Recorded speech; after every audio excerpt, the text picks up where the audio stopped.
কোরআনে বলা আছে, আল্লাহ কোন মানুষের ভেতরে রূহ বা আত্মা দুটো প্রদান করেননি।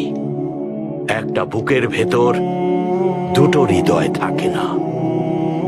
একজন মুসলমান দুজনকে কখনো ভালোবাসে না।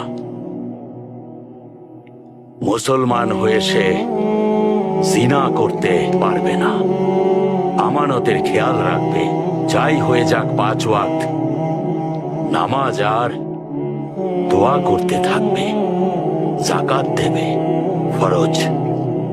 শুনেছি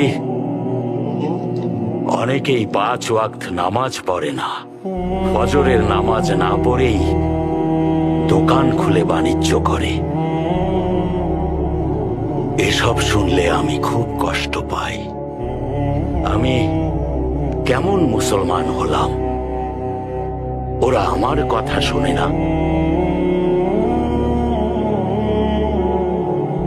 কষ্ট পাই। বন্ধুরা, আল্লাহ বলেছেন, যে মানুষরা 5 ওয়াক্ত নামাজ পড়ে না, তারা যতই আমল করার জ্ঞান দিক, তাকে নামাজিরা মুসলমান হবার মূল শর্তগুলো যেন একবার কষ্ট করে শোনায়। নামাজি উত্তম ইবাদত।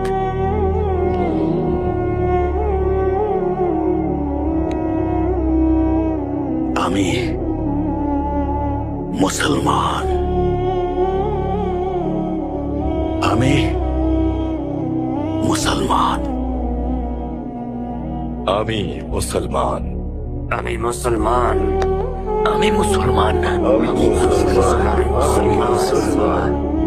তাহলে আল্লাহ আমাদের মুসলমান হিসেবে যেন সম্মানের সাথে আমাদের শত্রুকে পরাজিত করার শক্তি দেন। আমিন। আমিন শেখ, আমিন।